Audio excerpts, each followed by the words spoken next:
Hi, today I'm going to show you how to teach a lesson on the QAR strategy using a text called Albert Einstein Ask a Question. So this would be particularly for a fourth grade classroom. For readers you can do in a whole group or a small group.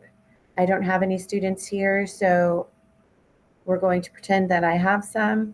I'm going to show you the posters. Normally the posters would be in a better view for the students. But the standards that we're reviewing today are RL 4.1, and it's to review details and examples of a text when explaining what the text says explicitly and when drawing inferences from the text. RI 4.1, which refers to details and examples in a text when explaining the text and what it says. And RI 4.2, determining the main idea of the text and explain how it is supported by key details by summarizing the text. So one of the main things that I would start with the lesson is to display the first anchor chart, which is right here. And I'm not sure if you could see it, but it's asking the kids, what is QAR? Does anyone know what QAR means? And what do you think it means? And how could we use it? Well, QAR is a question-answer relationships, is a research-based method and language framework developed for enhancing students' ability to talk and answer comprehension questions. So no matter what text we are using, this strategy could be used. The QAR helps students to understand that answers come from the two main sources of information. In the text, meaning right there is literal, answer could be found in one sentence. The question and answer have the same wording, or the think and search method. The answer to the question requires searching across the text, answering and having different wording throughout the text. So I created this anchor chart to keep in the classroom and that the students would always have it to reference to. The other part is in my head. And I would tell the students, this is what we're thinking about, maybe using prior knowledge of what we already know. This is the author and you. Inferential. Answer comes from understandings of the text and the student knowledge. And this is why background knowledge is so important. On my own. The answers come entirely from student knowledge, things I may have learned from other readings or things that I'm going to utilize and apply to the answers. So this would be anchor chart number 1, and it would be remaining up here. Does anyone have any questions on different types? What is an author and you question? Yes, an author and you question would be understanding from what the author is providing and your self-knowledge. Great job. What about right there? Yes, good job. The right there question is in the text, and the question and the answering are found there right in one sentence. Anybody know what on my own means? Oh, that's a great answer. Using your prior knowledge. That is wonderful. We all have different experiences, and that's why on our own will help us to answer some of these questions. The last one, think and search. Yes, you're right. This might have to look in the text to find the answers. But yes, it's usually an answer and question and that you could find them in there. Great. So after reviewing that, we're going to go on. Now, this is a great time for any struggling readers to be pulled back, to see the chart, and to go over anything else to make them understand the lesson. The next one that I would introduce to my students is the QAR strategy. It's giving a little bit more detail so when they're finding the answers. Right there, go. The answer is right there in the story. Things we're going to be asking ourselves, class, is who, what, when, where, and how. Those are things that are going to be going through our mind while we're answering the question. The next is think and search. Slow down. We're going to be answering these questions by, it's in the story, but we need to search for it on different pages. This helps us to retell, summarize, compare and contrast, and how did you find those two examples? What caused it? So we are thinking and searching, and we're going to slow down during this process. The next is the author and you. And when we're looking for this type of question, we're going to stop. Use your knowledge and inference from the story. You might be able to predict what will happen. What is the main idea? Could there be another title for it? What did the author write? So I want you to be using all of these while we are learning and looking for our answers. On my own, this is very important. We're going to connect to our text. We're going to use what we know in our past of our knowledge of everything we've been learning, and we're going to apply it to answering our questions. Use your knowledge and tell your opinion. Have you ever? How would you feel if I want you to take 2 to 3 minutes with your partner and turn and talk, and I want you to start asking them questions. How do we know it's a think and search? What do we slow down? Right there, we're going to search for that answer. The author and you're going to stop. And on my own, we're going to use our knowledge and we're going to connect. After about 2 minutes, the story would be displayed on the board. I've made a copy of the story for us to use right now. The story we're going to talk about is called Albert Einstein Asks a Question. Now, all of the students will have a copy of this text in front of them with highlighters provided with the same colors, blue, orange, and green, to highlight the answers that we're going to be asking throughout the lesson. So while the students are getting out their text, I'm going to read the first paragraph, and then I'm going to ask them a question. Albert Einstein was born in Ulm, Germany in 1879. When he was 5, he was sick in bed for a time. His father gave him a compass. But why does the needle always point north? Asked the boy. I don't know why, his dad confessed. Later, the young Einstein studied the subject and found out the answer. And he never stopped asking the question after that. The most important thing to do is to keep asking questions. Einstein would always tell young people who wanted to become scientists.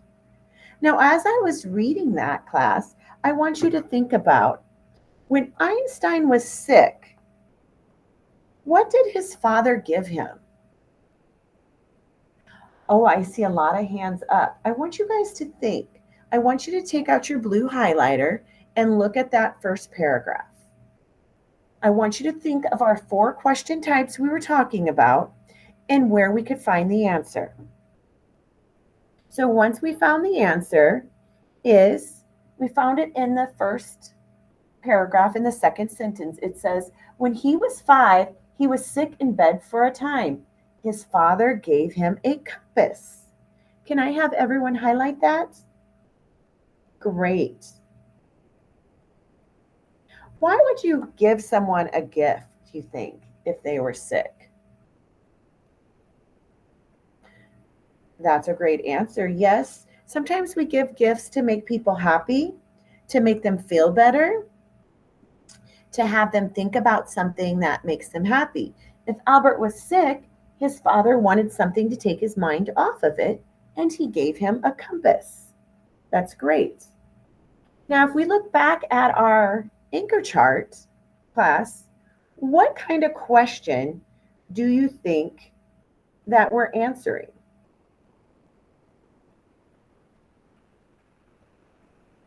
That's correct. If we are using why somebody gave him a gift, that would be in our head because we're using our prior knowledge, right, to answer why we think somebody would give him a gift. What about this? Where does it say what he gave him? Yes, that's in the text. So what kind of question would that be? That would be a right there. We found it in the text within a sentence. And then when we're asking, why did he give him a gift? We're doing that in our head. We're using our own knowledge on my own to answer that question. Does anyone have a question on that? You guys have already, class, applied 2 of our strategies from our QAR strategy. That's great work. That is great work. So we're going to talk about a couple more questions. And one of the questions that I want you to think about is, we're going to look at the right there and the think and the search. What did Einstein tell people who wanted to become a scientist? What topics did Albert like to think about? So that's kind of a tough question. So thinking about what Albert liked to think about. So I'm going to walk around the room now and see what the kids are doing. And we're going to look at our text. And I want you to look at the second paragraph. And I want you to circle words.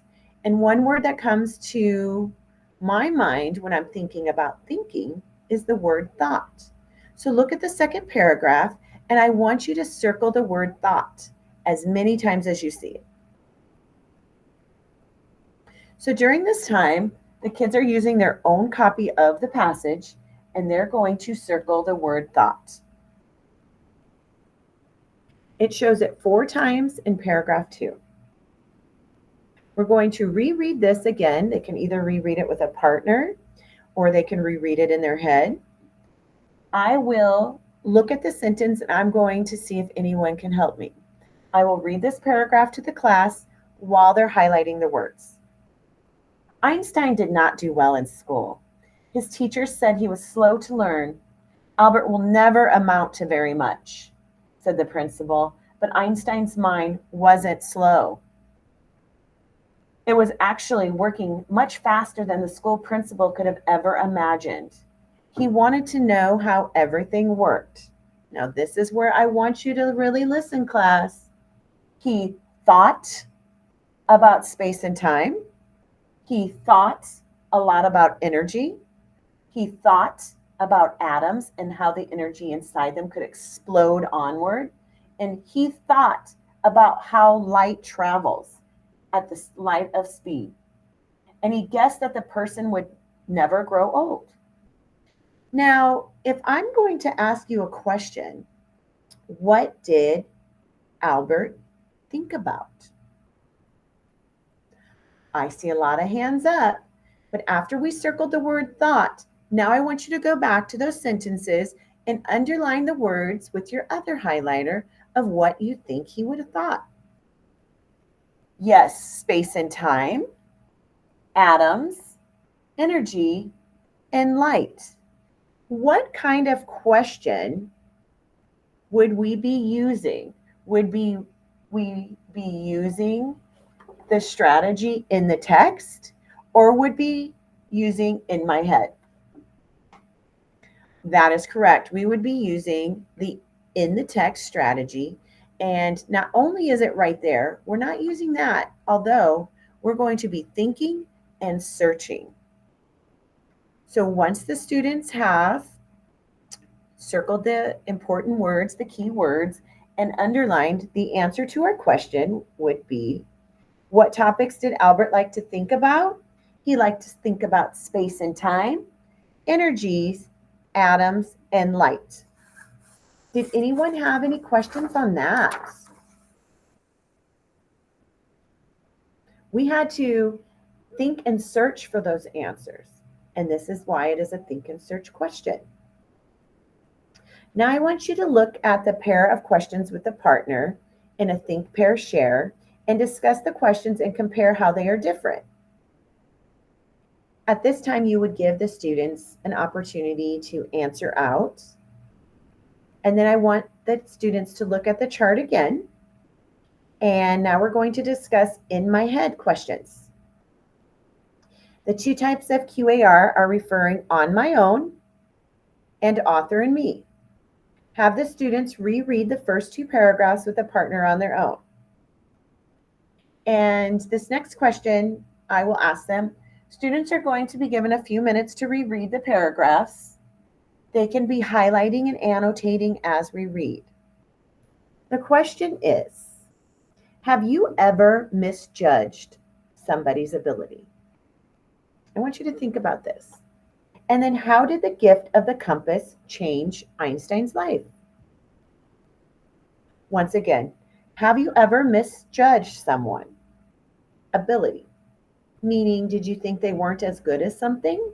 Or maybe you thought they weren't good at a sport. In this, they thought Albert Einstein wasn't good at school. Did the principal misjudge him? The second question, so we're going to first look at the first question. Have you ever misjudged somebody's ability? We're going to have a short class discussion on this and let the kids share out and share ideas.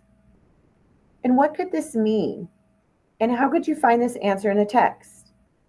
And the answer could be found on a text, what the reader remembers on their own experience. And this would be in my head. So maybe they were misjudged. Maybe someone thought they weren't as good as something. And then we can refer back to the paragraph where they didn't think Einstein was very good at anything. And it turns out he actually was. Now we're going to look at the second question. How did the gift of the compass change Einstein's life? Well, we were able to find the other question without the text, but we're going to need to reread the text on this and look for the word compass. Well, back in the beginning, it says he was sick in bed for a time and his father gave him a compass. So we circled the word compass to locate that information. Once we find that, Einstein's asking questions about the compass like, why does the needle always point north?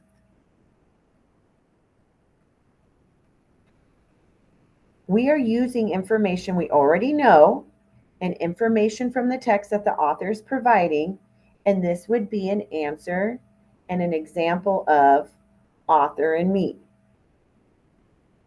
We know that he got a compass for his gift, but why does the needle always point north? Later, young Einstein studied the subject and found the answer. So we're finding information that the author gave us and information that we already know. So now we've discussed the author and you, on my own, the think and search, and the right there. I would also go over the chart again with the students and go over the strategy with them and continue this process. Now, my lesson is an introduction of the QAR strategy and how to apply it with this specific text with the group. A lot of charts I made will help. Here is another example of a chart that will help the students. I have 4 specific questions and I have the answers covered. The next step would be to continue on with some partner work and with students in there with these questions. What is Einstein's most famous theory? What types of experiences do scientists do? Based on Einstein's simple description of relativity, can you provide a similar example of relativity in your life? How did Einstein travel around Princeton, New Jersey? Have these questions displayed. Give the students time to think and try to work them out. And then I had covered the answers of which QAR strategy they're using. For the first one, what is Einstein's most famous theory? Does anyone, what did you have? Okay, that's a good guess. Yes, and the answer would be right there. What does right there mean? That means the answer is right in front of us, within a sentence. Great job, guys. What types of experiments do scientists do? That answer would be on my own. What knowledge can I bring to answer this question? What do I know about scientists? What kind of experiments do they do? We can use all of the knowledge that we have already learned to apply that answer. Based on Einstein's simple description of relativity, can you provide a similar example of relativity in your life? The answer would be author and me. We're using some of our own knowledge and information from the text that the author is providing. How did Einstein travel around Princeton, New Jersey?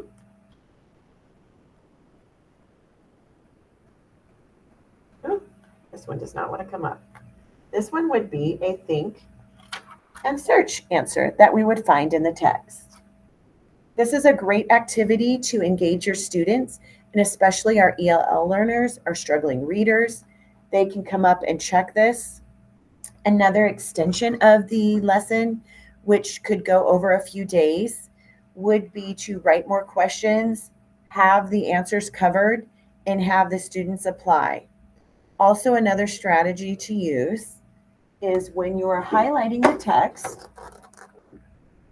we are going to write next to it, what kind of question are we asking? The idea of the reading strategy and implementing it into our lesson is that students are using this to be able to find different types of comprehension questions, where then it becomes natural, where they won't have to refer back to our charts. After this, we're going to review the 4 types of questions again, which we just did, and the teacher would be walking around the room checking on their students.